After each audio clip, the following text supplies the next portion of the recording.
Boa noite, pessoal. Tudo bem? Eu sou o Marcos Ribeiro, faço parte do grupo de pesquisa há alguns anos e quero compartilhar alguma coisa com vocês relacionado à prática pedagógica. E aí, né, como de praxe do grupo, a gente abre para as conversas, a gente abre para algumas perguntas. Fiquem à vontade para perguntar aquilo que vocês desejam. E aí, nessa troca, a gente vai, né, se repensando, a gente vai conversando sobre a prática pedagógica, que é aquilo que nos interessa. Quero agradecer a oportunidade também de agradecer os colegas, né, os organizadores do evento, muito obrigado. E aí, o tema da nossa conversa hoje tem a ver com poéticas e políticas da educação física, do currículo cultural, e a gente vai mais ou menos nesse caminho. Vocês já ficaram com medo de tematizar alguma coisa? Por que será que, de repente, a gente tem medo de trazer algum tema para dentro da escola e tematizar isso com os alunos? Quais são as interferências no nosso pensamento que acontece isso? Então, tem várias coisas para a gente pensar que, de repente, atravessa o nosso pensamento e barra a necessidade de trazer um tema, uma prática corporal, seja ela qual for, né? E tem problemas, esses problemas, às vezes, atravessam a formação inicial dos professores, né? A gente sabe que nas universidades se privilegia a disciplina de algumas práticas em detrimento de outras. Isso daí é um problema para a gente, né? Porque falta contato um pouco mais denso com teorias da sociologia ou teorias da antropologia. E nesse processo da nossa conversa de hoje, eu quero me ater um pouco sobre as contribuições que a antropologia vai poder trazer para a gente nesse lance, né, do trabalho com o currículo cultural. Então, em 2007, eu iniciei o meu trabalho com o currículo cultural e eu cheguei na escola e as meninas estavam reclamando porque a voz delas não eram ouvidas, e eu perguntei para elas o que de fato elas estavam percebendo na educação física e o que era importante para elas. E naquele momento, uma das estudantes falou assim: "Pô, eu quero estudar GRD". E os estudantes, os meninos, começaram a tensionar, porque, como os colegas vêm falando, o currículo, a cultura é um campo de luta tenso a todo momento, e eles queriam fazer valer os saberes deles dentro do currículo, eles queriam jogar futebol. E nesse processo todo, eles começaram a falar que GRD era coisa de viado, era coisa de gay. Professor, eu não vou trabalhar, não vou entrar na sua aula. E no outro dia os pais vieram para dentro da escola, falando que não pagavam, uma escola particular, né? Não pagavam mensalidade para o filho dele ter contato com coisas de viado e tal. O próprio em determinado momento, até o professor de história tirava sarro deles, falando que, né, para eles tomarem cuidado com fazer algumas coisas da fitinha e tal. Então, aquela gestualidade ali estava comunicando alguma coisa para aquele povo, e dali a necessidade de estudar, investigar aquelas coisas com aqueles colegas, com aqueles estudantes. Mais para frente, também, nessa mesma escola, eu estava estudando um tema relacionado a esportes com raquetes, e eu levei os estudantes num clube ao lado. E eles, um ou outro, viu um grupo de capoeiristas treinando, e eles falaram assim: "Olha, tem um bando de marginal, um bando de maloqueiro ali, vamos tomar cuidado". E quando eu olhei, eram capoeiristas, né? Por que eu estou querendo dizer isso para vocês? Porque a todo momento a nossa cultura, ela vai olhando, né, a cultura dos outros com os nossos olhos, né, com a trajetória e com os discursos que vão constituindo a nossa subjetividade. E é nesse processo que a gente precisa repensar, né? Então, em alguns momentos a gente tem facilidade em tematizar alguma prática corporal, eu tenho uma trajetória muito próxima com a capoeira, com o skate, e então eu consigo fazer uma leitura um pouco mais densa sobre isso, mas em alguns momentos, e aí quando eu vou tematizar, eu tenho elementos para discutir com os alunos, eu tenho muito mais leitura dessas práticas corporais e eu consigo, por conta da minha experiência, ir artistando a todo momento o trabalho.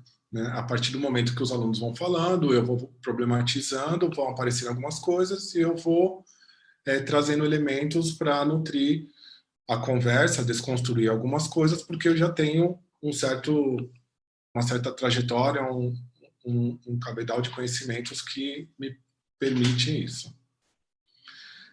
E quando eu não tenho? O que de repente eu posso fazer para potencializar um trabalho no desconhecido, que aí eu acho que é o mais gostoso do currículo cultural. A gente tematizar aquilo que não sabe, né, e trazer para dentro da escola essa experiência junto com os estudantes.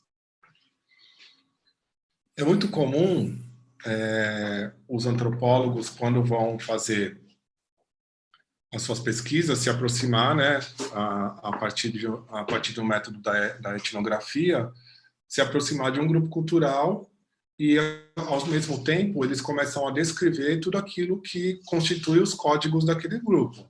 Entendeu? Então, se você vai acompanhar um grupo de capoeira, por que será que aquele grupo usa a graduação de uma maneira?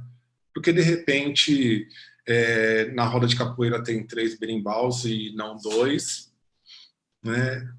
Quais são os códigos, quais são as gírias que acontecem ali naquele grupo que são específicas deles, porque de repente eles se diferenciam dos outros e até recusam outros grupos de capoeira, como no caso estou falando da capoeira, de repente às vezes há uma tensão entre os capoeiristas regional e os capoeiristas que praticam a capoeira Angola.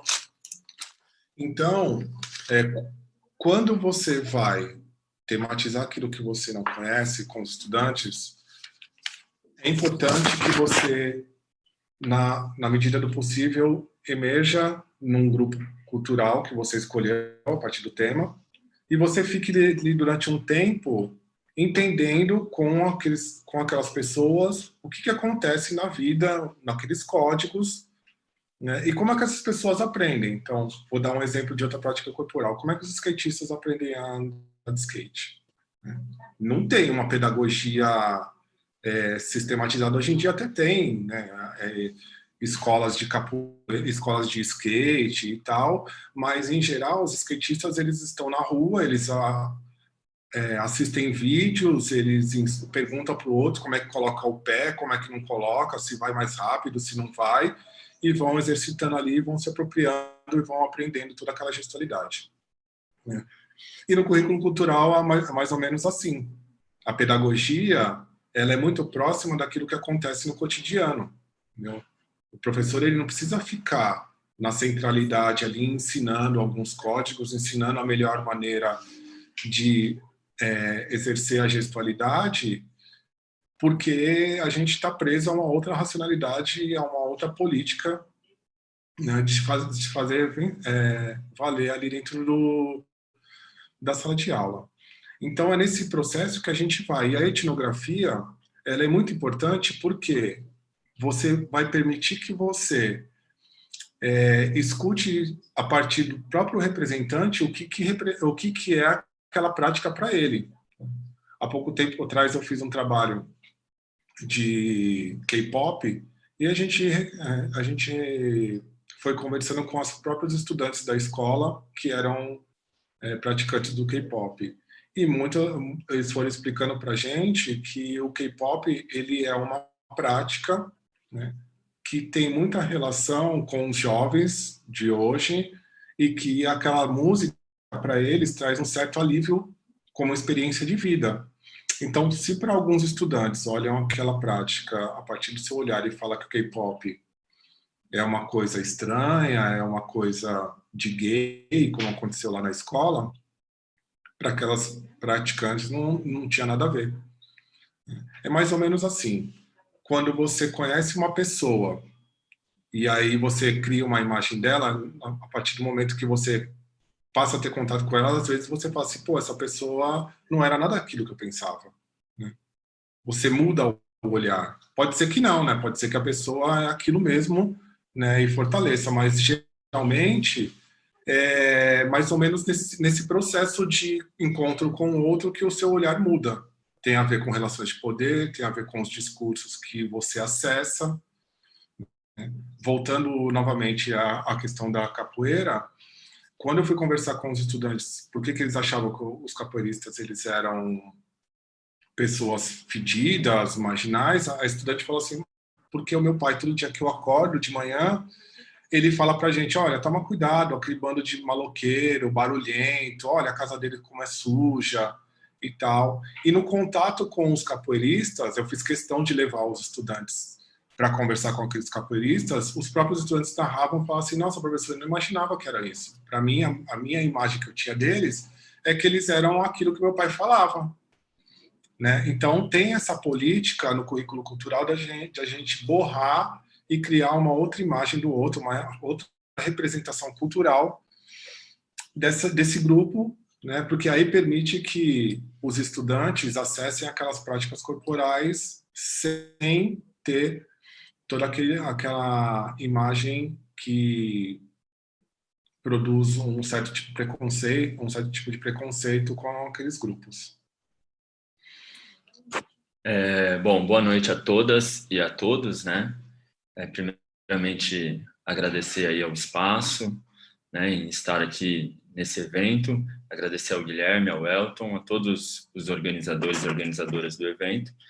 E acho que a nossa fala, né, finalizando aqui o evento, traz um pouco aí do que cada um já disse nesses dias, e a gente queria ressaltar algumas questões que pode ou potencializar a vida dos estudantes que ali estão, potencializar essas práticas, né, ou então vir a negar essas práticas. Desculpa, eu não me apresentei, meu nome é Felipe, eu sou professor de uma EMF na Zona Sul de São Paulo, no Capão Redondo, e acho que é mais bonito falar também, porque esse espaço é um espaço de luta, esse espaço é um espaço de conquista, e a escola fica em um bairro que foi uma ocupação em 1970, e eles conseguiram manter o espaço até hoje, né? E lá é chamado de Morro do Piolho. Então, acho que é importante situar, né, da onde a gente vem, da onde a gente está e com quais crianças a gente está ali todos os dias. E eu queria falar um pouquinho, né, de como, né, a maquinaria escolar pode vir a impedir, né, e negar com que algumas vidas ali aconteça, apareça, estejam presentes, né? Então, se a gente for observar a escola tem um ritual, né, tanto nas questões físicas, né, quanto nas questões de promover filas, nas questões do banheiro, de separar entre meninos e meninas.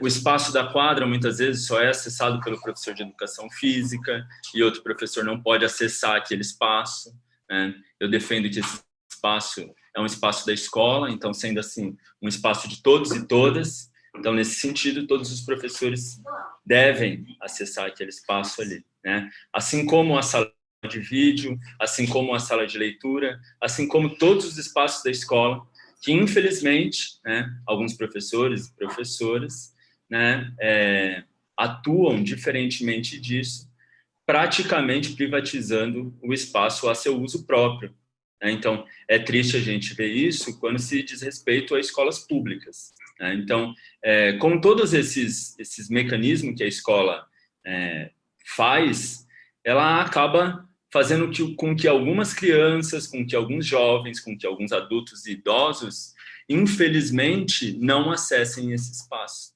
né? Então, inclusive, o uso de documentos para restringir essas pessoas, como, por exemplo, no documento está lá escrito proibição de certos tipos de roupa. Então, gente, a gente tem que tomar cuidado com o que a gente escreve nesses documentos, porque a gente tem que usar esses documentos em prol das crianças, em prol dos adolescentes, em prol dos jovens, né, em prol de todas as pessoas que ali estão. Muitas já não estão, porque não aguentaram, né, estar numa escola que, na maioria das vezes, mais exclui do que acolhe. né? Eu trouxe alguns trechos de relatos, acho que um pouco diferente do que a Jaque fez, de apresentar um relato inteiro, né? O Marcelo, o Pedro, a Marina, que apresentaram um relato inteiro. Eu trouxe alguns momentos, né? Alguns acontecimentos de relatos, são vários eles, que eu penso que esses momentos fez fissuras nessas linhas duras que a escola mantém, né? Então, vamos lá. É impressionante como algumas escolas ainda mantêm as filas e acham que aquilo ali não vai impactar em nada na vida dos estudantes. E aí, quando você entra numa sala, né, do ensino fundamental 1, né, do primeiro ao quinto ano, você chega e vê os estudantes sentados, todos de um lado, as meninas de um lado e os meninos do outro. Então, a gente tem que lembrar que as pessoas não são só meninos e meninas, que outros corpos também passam por ali, né, que outras sexualidades também passam por ali. E aí, o que a gente faz com essas pessoas quando a gente tem, né, quando a gente promove esses métodos na escola? Sem contar também que, na maioria das vezes, a escola, ela nega o presente. Por que ela nega o presente? Quando a gente pensa uma educação para o futuro, ou então aquela educação, né, que muitas pessoas relatam, né, e a linguagem porque na minha época era melhor, porque na minha época era assim, porque na minha época era assim, né, e aí atravessado por um filósofo chamado Nietzsche, né, então o Nietzsche pensa que a gente tem que promover uma vida do presente, né? Infelizmente, nós às vezes nos colocamos na vida, a negar a vida do presente por uma vida do futuro, né? E ele usa aí o cristianismo para dizer sobre isso, né? Não é aqui o tema da live para a gente se aprofundar, mas é importante que a escola também, quando diz que vai formar o aluno para que o futuro, fica pensando só no futuro dos alunos e não no que está acontecendo naquele momento, né? A escola está negando o presente, tá? Então eu vou trazer aqui agora algumas fotos que talvez possa provocar em todos nós sensações que já tivemos de ruptura ou de negação ou de potencialização da vida dentro da escola. Esse primeiro slide aqui, que a gente está visualizando, fez parte de um projeto de funk que eu realizei na escola, né, junto com estudantes do quinto ano. E o que aconteceu aqui, né? Então, como vocês percebem, as meninas, elas começaram a chegar de shortinho na escola. Elas traziam esses shortinhos escondidos na bolsa. Olha lá, como é que a escola reagiu diante disso? Por parte da gestão, eles não impediram nada, mas as próprias professoras, né, que davam aula para essas garotas, elas acharam esse movimento um pouco estranho e foi questionar a gestão em relação a isso. Então, lá, mesmo assim, essas pessoas continuaram indo lá de shortinhos. E aí, o que é importante a gente pensar enquanto a isso, né?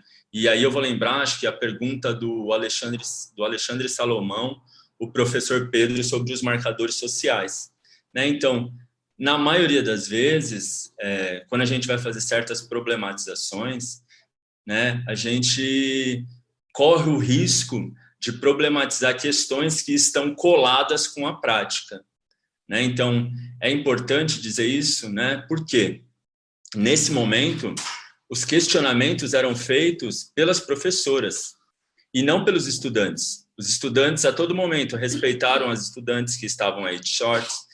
Em nenhum momento falaram nada sobre o corpo, sobre a maneira na qual elas estavam se vestindo, né? Então, e mais para frente vocês vão entender qual foi a problematização que a gente fez, né, nesse relato de funk.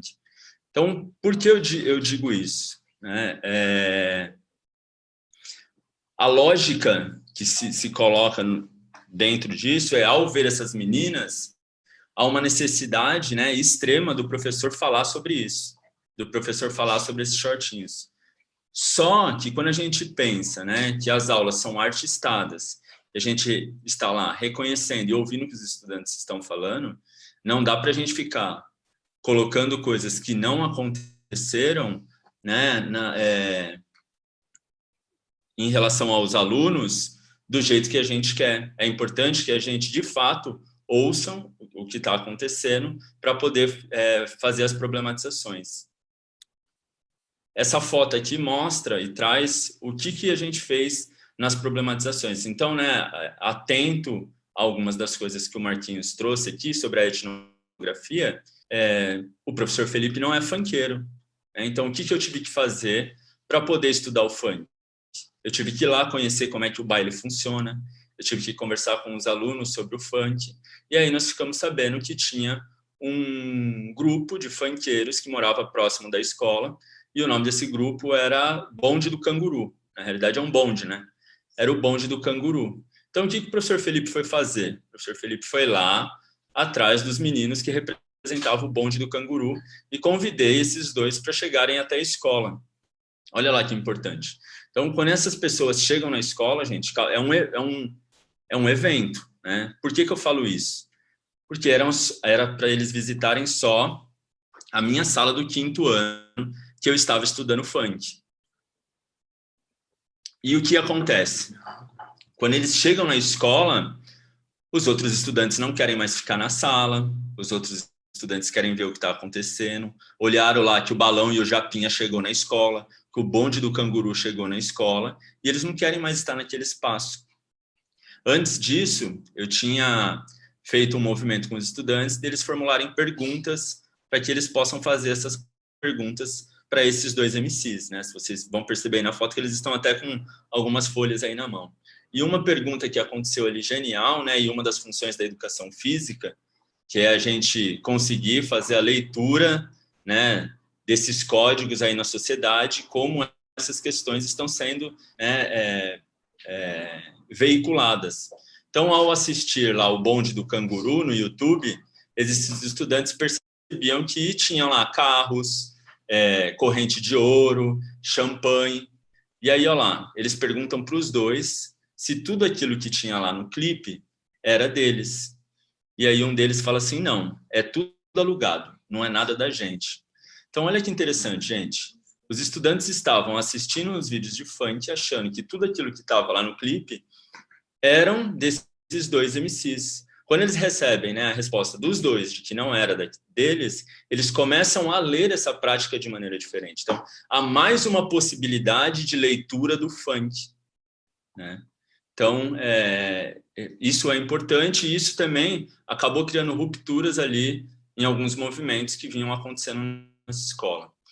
Esse foi um movimento também bem importante que aconteceu na escola. Ao estudar capoeira numa sala do 7º ano, eu percebi que um dos estudantes sabia tocar bem o atabaque, né? Ele chegou perto do atabaque, começou a tocar, eu falei, pô, onde você aprendeu a tocar o atabaque, Samuel? Aí o Samuel falou assim, professor, eu vou falar, mas você não fala nada para ninguém não, tá? Eu toco o atabaque lá no terreiro. Falei, putz, sério? Você toca o atabaque no terreiro? Será que teria como eu falar com a sua mãe participa? Ele falou, sim, minha mãe participa. E aí eu fui atrás da mãe do Samuel, marquei uma reunião e quis conversar um pouco sobre quem era esse menino. Então, primeiro eu vou falar quem era o Samuel na escola. Samuel na escola era aquele que tinha todas as notas baixas. O Samuel na escola era visto como um aluno terrível, que não iria ter futuro, sabe? Esse lance que a gente falou de negação do presente, né? Então, assim, alguns professores e professoras já ditavam o que iria acontecer com o futuro desse menino. E o que acontece quando, né, chega a mãe do Samuel e o babalorixá deles dentro da escola, com todas as indumentárias, assim como vocês estão vendo nas fotos, né? A escola para, gente. Né? Primeiro vem me perguntar se é para autorizar eles a entrar, se eles podem entrar, se eles, né, se eles vão entrar com essas roupas. E aí eu solicito, né, para a gestão que eles entrem, a gestão autoriza. E ao eles passar no corredor com essas roupas, né, as pessoas começam a olhar com aquele olhar, né, infelizmente de indiferença, né, e de muitas outras coisas mais. Vocês vão perceber na foto que né, o Samuel, esse menino que está... O mouse passa? Não, né? Samuel é esse menino que está do lado do atabaque, né, que ele está com a guia ou firma dele para fora da camiseta. Nunca, em nenhum momento da escola, o Samuel tirou a guia ou a firma dele para fora da camiseta. Quando a mãe dele chega e o babalorixá dele chega na escola, a primeira coisa que ele faz é retirar a guia, né, ou firma dele de dentro da camiseta e colocar para fora. Né? Então, olha lá, como é que essas crianças que estão acostumadas a ouvir certos tipos de coisas sobre esse menino, elas começam a interpretar, a ouvir a mãe dele falar, a ouvir o babalorixá dele falar o quanto ele é importante no terreiro, sendo o Ogã do terreiro. Né? Então, sem o Samuel lá, nada acontecia. Né? Então, isso, olha lá, o que é importante dizer também? Então, nós, como professores e professoras, se nós não estivermos atentos, né, para esses momentos que passam, eles passam muito rápido. Né? E como eu quero dizer isso? Né? Esses acontecimentos. Eu gosto muito da fala do Luiz Orlandi. Luiz Orlandi se refere ao acontecimento como o ato de você beber o vinho. Né? Então, os sujeitos da informação, eles bebem o vinho e ficam falando o que é o vinho. Né? Então, esse vinho tem notas de não sei o quê, esse vinho foi produzido em tal lugar, esse vinho foi feito, foi armazenado em barril de carvalho. Né? O que interessa para a gente nesse momento não são essas informações, mas o acontecimento do seu contato com o vinho. Não é vinho, né, infelizmente.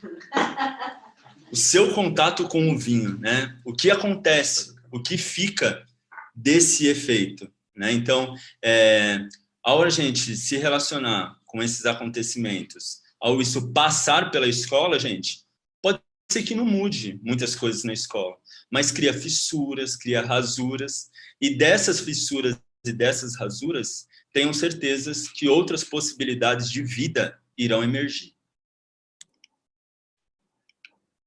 Esse aqui é um outro momento também, onde no momento das Olimpíadas, né, no Rio de Janeiro, eu estou com uma turma de terceiro ano e a escola tem um projeto para o estudo das Olimpíadas, para falar sobre as Olimpíadas. A gente envia muitos cartazes sobre as Olimpíadas, né, na escola, e aí eu comecei a pensar as Olimpíadas com os estudantes a partir de uma outra ótica. Né? E nós assistimos um documentário que contava sobre a Olimpíada, o que estava acontecendo no Rio de Janeiro, mas através de uma outra ótica, da ótica dos moradores, né, daquele espaço. As crianças produziram esses cartazes, esses registros que aí estão sobre as Olimpíadas. E é isso que elas estavam pensando sobre as Olimpíadas. Uma guerra, né? Fora UPPs, negros vivos, polícia racista. Então, aos estudantes começaram, né? Quando eles acessam um outro discurso sobre as Olimpíadas, então olha o que eles pensam, né? E a parte mágica disso acontece quando no momento das eleições. Tem as eleições e a escola é um dos polos para que as pessoas vão lá votar. E depois que aconteceu as eleições, nós chegamos na escola e um dos meus alunos do terceiro ano falou: professor, você percebeu o que aconteceu? Falei, não. Eu dava aula nessa salinha do lado aqui, ó, nessa portinha do lado dos registros. Vai lá fora e olha para ver se os nossos cartazes estão lá. E aí eu saí e nenhum dos nossos cartazes estavam lá. E aí ele me disse assim: ô professor, mas os outros cartazes das Olimpíadas estão na escola. E por que os nossos não estão? E aí eu falei assim, bom, vamos perguntar para as pessoas, né, para saber quem retirou esse cartaz. E aí nós chegamos na gestão da escola, eu e esse estudante, né, e mais uma pessoa, e perguntamos o que aconteceu. Né? E a justificativa foi que os nossos cartazes tinham um cunho político muito forte. E aí eu pergunto, e os outros não?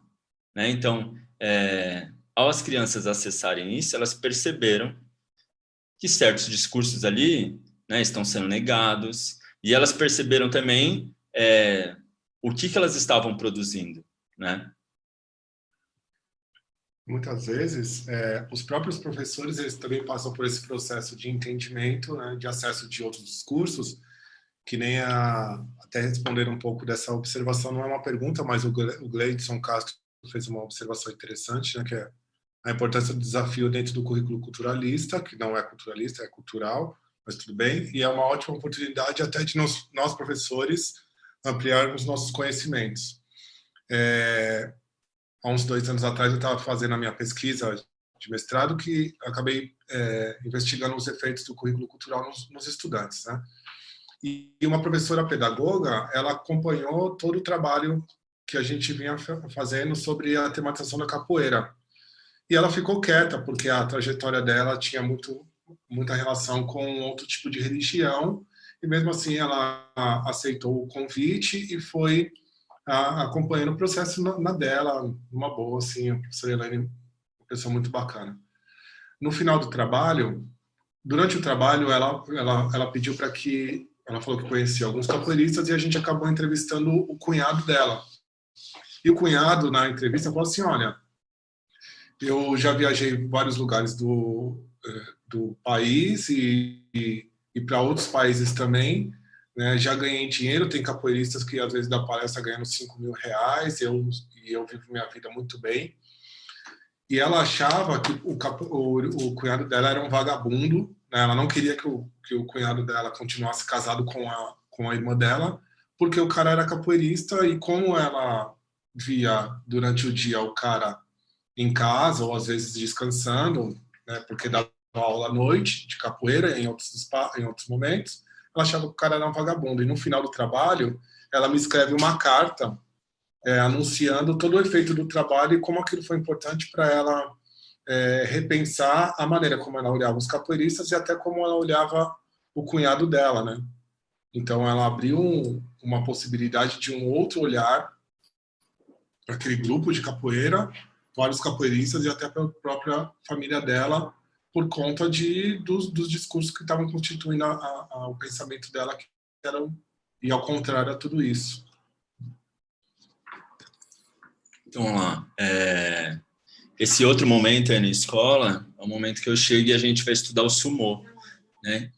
Então, uma das coisas importantes, né, e acho que a Nina e o Arthur, né, citaram, é a relação com o registro, né? Então, se vocês observarem as fotos, né, são fotos em dias distintos, em momentos diferentes, e a gente estudando sumô, a gente percebeu que a gente estava, né, usando de gestualidades do judô, né? E era o judô que tinha na escola como projeto, tá? Então, nessa outra foto, vocês percebem que ao as crianças acessarem vídeos, fotos, textos do sumô, eles começam a mudar as gestualidades que eles vão empregando ali, tá? E nesse momento aqui acontece uma coisa bem interessante também, que os corpos das crianças das crianças gordas começam a ter uma outra relação na escola, né? Um dos estudantes, que era aquele que, infelizmente, né, algumas pessoas negavam para que ele repetisse a segunda ou a terceira vez a comida, né, falando que ele estava muito gordinho, e eu, como professor, quando podia, ia lá, pegava comida e entregava para ele, né, se escondia no elevador para poder comer escondido. Um desses estudantes chegou para mim e falou assim, professor, eu quero ir para o Japão. Eu falei, por quê? Porque eu percebi que no Japão dá para você ser gordo e ser feliz. As pessoas não ficam cuidando do que você vai comer, né? Então, olha que interessante, né, aos estudantes. Eles começaram a entender um pouco mais sobre o discurso que tinha no sumô, sobre quem eram essas pessoas, né? Sobre o que essas pessoas faziam. Eles começam a entender sobre que uma outra lógica de corpo também pode ser validada, que uma outra lógica de corpo também pode ser potente, né? Então, nesses registros, vocês vão percebendo que eles vão entendendo a arena do sumô de maneira retangular, depois eles vão entendendo, né, ao acessar os vídeos e os discursos sobre o sumô de outras maneiras. Nós discutimos sobre a comida, né? Então, que tem também aí no registro desses estudantes. Eles achavam que os lutadores de sumô comiam nigiri com shoyu, ou então esse macarrão, né, que agora esqueci o nome. E aí a gente vai perceber que eles não comem isso, né, que eles comem uma sopa gigante, com muitas coisas dentro, e olha lá, que legal, e que eles tomam muita cerveja, né? Então, cerveja é um alimento bem calórico, e esses lutadores profissionais, tomam muita cerveja. Então, olha que interessante, que tipo de, né, conhecimentos esses estudantes estão acessando. Eu tava lembrando, Fê, o momento que a gente estava dando formação para um grupo de professores no ano passado, no município, e aí o professor levantou a mão e falou assim, eu sigo o currículo de educação física influenciado pela saúde. E aí a gente questionou ele, mas qual saúde, né? Entendeu? Então, no interior da cultura, qual tipo de saúde você vai valorizar? A saúde, né, de um determinado grupo que tem poder, saúde dos indígenas, qual tipo de saúde, né? Então, tomar muito cuidado, porque às vezes você está produzindo fascismo dentro da sala de aula, está querendo romper com ele, mas ao mesmo tempo na sua aula, com o seu trabalho pedagógico, você está produzindo tudo aquilo contrário do que você quer. Boa. E aí mais, né, algumas coisas sobre o relato do Sumô, que acho que é importante citar. Então, vamos lá. Em nenhum momento eu quis ali que os estudantes saíssem dali lutadores ou lutadoras de Sumô. Mas é importante o que aconteceu em todo esse processo. Eles conseguiram entender como é que é a luta, quais são os gestos empregados, por que se joga sal, e tudo isso estão aí nos registros deles, né? Então, um registro aí jogando sal, que tipo de alimentação essas pessoas faz, como é o dia a dia dessas pessoas, né? E como elas são representadas as outras pessoas que ali estão. Então, lá, eu tenho certeza que talvez, né, meus estudantes não tenham saído dali lutadores e lutadoras de sumô, mas eles conseguem, ao sentar de frente para uma televisão ou de frente para um computador e passando uma luta de sumô, eles conseguem ler quais são os códigos, quais são os signos que ali estão sendo, né, representados. Então, acho que isso é importante a gente citar, tá? Então, vamos parar para pensar o seguinte, em vários momentos os colegas disseram que o currículo cultural ele é um processo artistado dia a dia, né? E é isso que a gente vem pontuando, é isso que a gente vem entendendo como uma política curricular, e é isso que a gente entende que é muito importante para todo professor de educação física. Gente, ninguém precisa de material didático, ninguém precisa de livro, né, que ensine você a fazer, porque a gente levanta a bandeira que todo professor de educação física, ele pensa, né, e ele consegue, a partir da sua condição, criar o seu próprio currículo, na sua dificuldade, na sua maneira de ser, na sua maneira de olhar o trabalho, como na vida, entendeu? Então, a artistagem, ela é diária, como se você estivesse saindo na rua, sai na rua de manhã, época de pipa.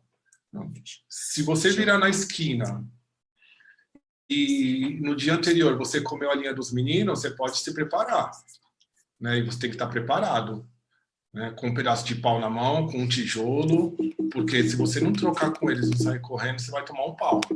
Então, a artistagem, por que a gente está querendo dizer com isso? Porque quando você faz uma etnografia, a etnografia também te prepara para isso, né? Uma vez eu estava conversando com o Felipe, uma vez eu saí para a rua, eu era jovem, né? E aí eu conheci uma menina, na hora que eu fui beijar ela, ela estava com um bafo, né? O que eu fiz? Tinha que estar com um chiclete, né? Então eu coloquei um chiclete ping-pong na boca e continuei beijando a menina. Então, a vida na rua é mais ou menos nesse sentido. O currículo cultural, a artistagem, é nesse processo que a gente vai, entendeu? O pessoal está dando risada aqui, a gente está se divertindo. Mas é nesse processo mesmo, entendeu? Então, tem vez que a escola está com bafo de cocô, né? E aí, a gente tem que lidar com isso. Pede material, não compra a porra do material, né? Dependendo quem é a cultura que a gente vai valorizar, finge que não tem dinheiro, a gente paga com o nosso bolso. Então, é nesse processo lindo de recusa, de entendimento de como as coisas vão acontecendo, que a gente vai artistando o nosso trabalho, né? E é nessa política que a gente espera que todo professor de educação física crie seu trabalho nesse caminho, né? Eu já fui interditado na escola porque eu convidei um circense para dentro da escola e o cara ficava lá no farol fazendo as bolinhas e a diretora falou para mim que ele era uma pessoa perigosa, né? No outro dia eu trouxe um outro circense, ela falou assim, mas o que está acontecendo aqui na escola? Você está trazendo essa pessoa? Eu falei assim, tem mais estudo que você, meu primo, né, já estudou, já fez faculdade, uma pessoa bacana, só que por conta da vestimenta e da representação que ela tinha do circense, dava medo. É isso, é o bafo do negócio, entendeu? Que a gente precisa lidar a todo momento, né, com essa política tensa, né, que é trazer para dentro da escola os conhecimentos que são rejeitados e a gente valorizar e potencializar.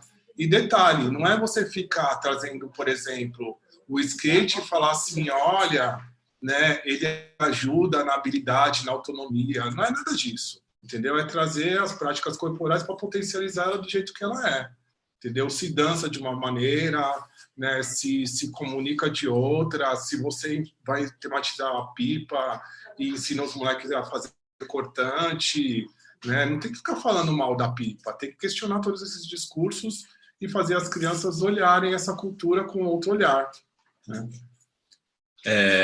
Pessoal, depois do bafo ninguém pôs mais nenhuma pergunta, né? Eu não sei o que aconteceu. Mas façam perguntas. Acabaram de dar aqui um chiclete. Algumas escolas, só botando uma caixa de Trident na boca.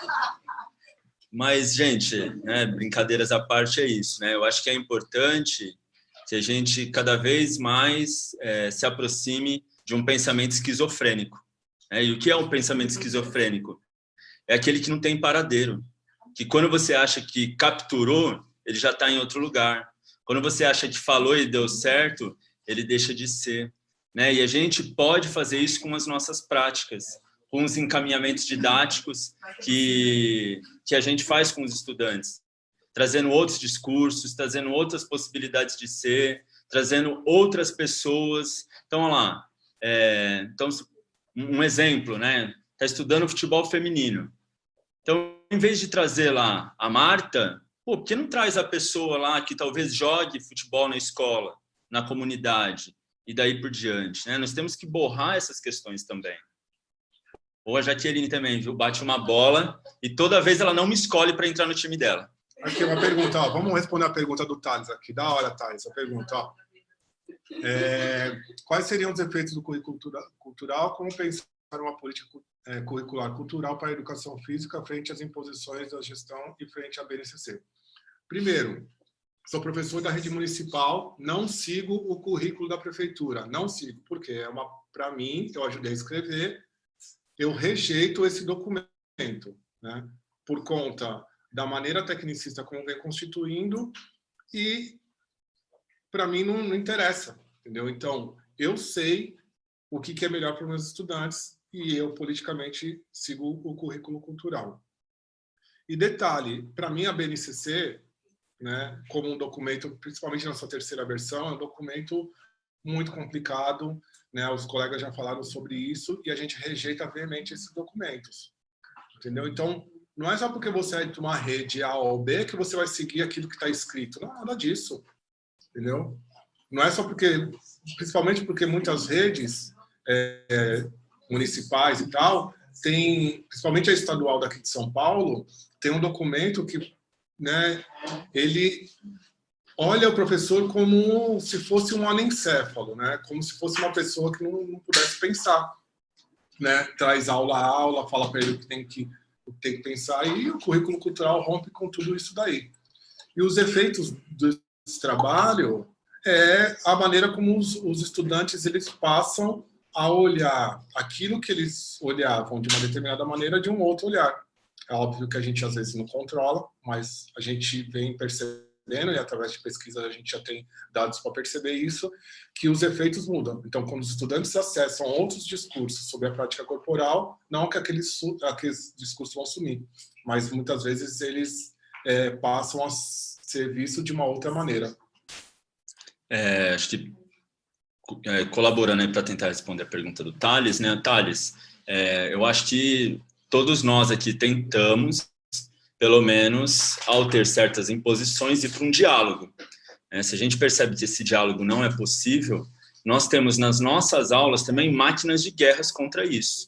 Então, nos relatos que por aqui passou, vocês perceberam que esses relatos, e novamente eu vou usar esse termo, ele acaba rachando esse pensamento racional que muitas vezes a escola quer colocar.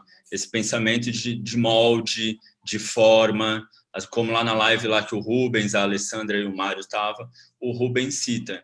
Então, é importante a gente saber também que, com as nossas aulas, junto com os estudantes, essas questões vão tensionando, vão questionando o que está ali em circulação e posto como o melhor. Oi, Ingrid. Bem bacana essa observação que você pôs, mas a gente quer deixar marcado aqui uma coisa interessante. Quando a gente trabalha com currículo cultural, a gente questiona tudo. A gente questiona os discursos, a gente questiona os regimes de verdade, a gente traz esses textos das práticas corporais para os alunos tensionarem, para os alunos acessarem outras possibilidades, para os alunos questionarem isso, entendeu? Então, ninguém está aqui trazendo uma cultura para a gente ficar valorizando e respeitando. A gente não quer respeitar nada, entendeu? A gente quer questionar as coisas, a gente quer estranhar essas coisas, a gente quer fazer com que os alunos olhem essas práticas e repensem os discursos que vão constituir na maneira que eles olham as coisas. Isso acontece com a gente em todo momento, Quando a gente faz a etnografia, acontece isso bastante. Eu trabalhei há um tempo num bairro aqui de São Paulo, e lá tinha uma escola de balé muito famosa. Quando eu fui fazer uma etnografia lá, a primeira coisa que eu percebi, as crianças com os corpos não magros, eles eram colocados num determinado horário para fazer a prática. Então, eles diziam que respeitavam todo mundo, mas, ao mesmo tempo, as crianças significadas como gordas só poderiam ter aula das 2 às 3. O resto eram as crianças que eles entendiam que podiam trazer benefícios, que tinham outro tipo de corpo. Então, a gente precisa questionar isso, Ao mesmo tempo em que o funk naquele bairro era tido como uma coisa mal vista, não sei o quê, quando eu fui emergir lá naquele espaço, tem famílias que vivem do funk, que se alimentam e que traz o seu pão de cada dia a partir daquilo que da mesma maneira que o futebol de várzea, que é muito valorizado lá, acontecem coisas muito malucas, As pessoas, antes de jogar, ficam fumando maconha, cheiram pó, bebe e tudo, e às vezes a gente fica questionando só o funk dentro da escola, mas não faz com que os alunos também olhem outras práticas corporais com outro olhar.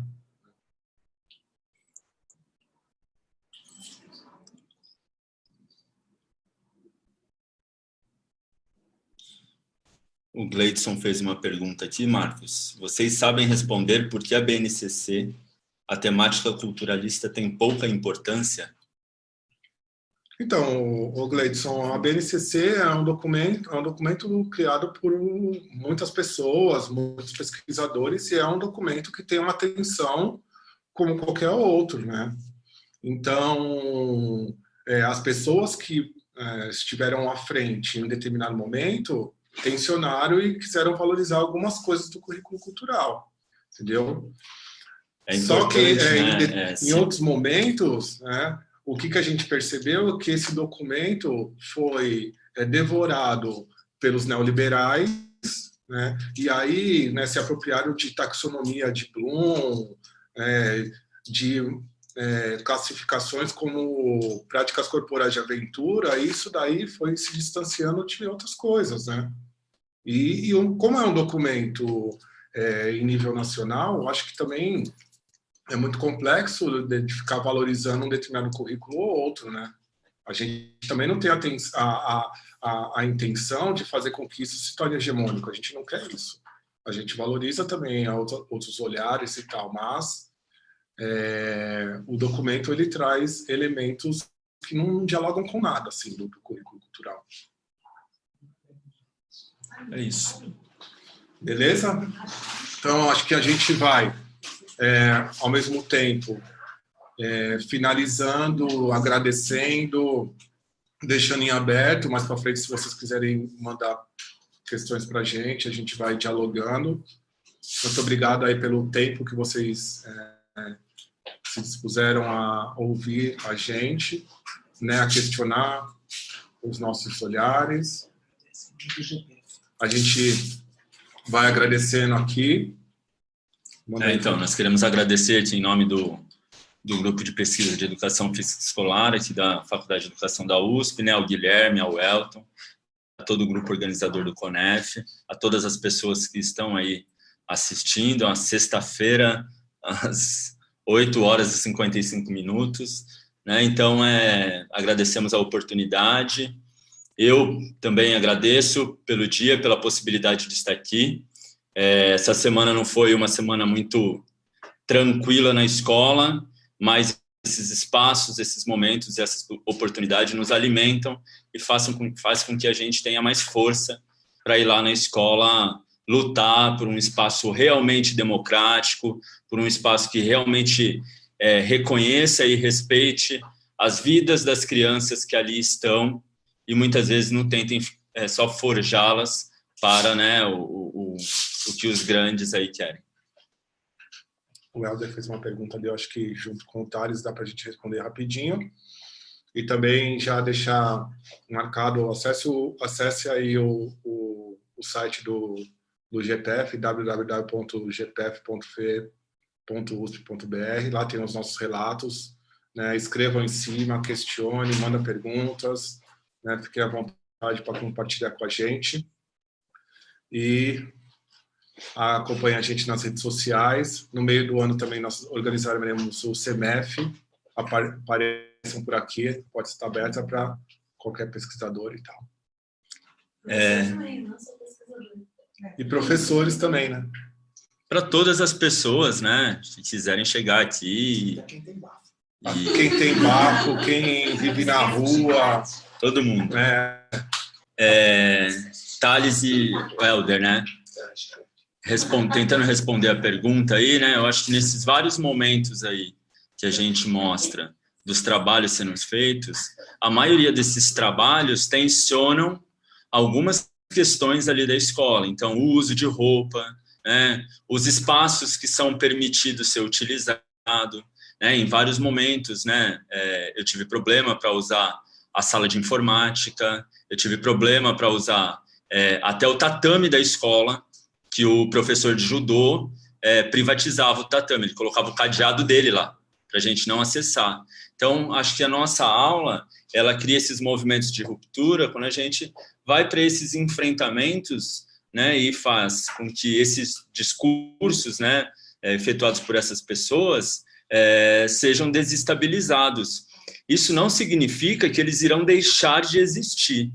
Isso é muito importante citar, né? Mas que naquele momento, com aquelas pessoas, houve uma possibilidade de respiro, de fenda. É uma imagem que eu acho muito bonita quando a gente está andando no asfalto e aí tem uma trinca no asfalto e sai um mato de dentro daquela trinca, uma erva daninha e nasce uma flor ali, sabe? São esses movimentos que a gente tem que criar nos documentos da escola, nos PPPs, nos regimentos e em todas as ações que ali estão, né? São essas ações e essas possibilidades de respiro, né? Para que não só certos modos de vida possam operar naquele espaço.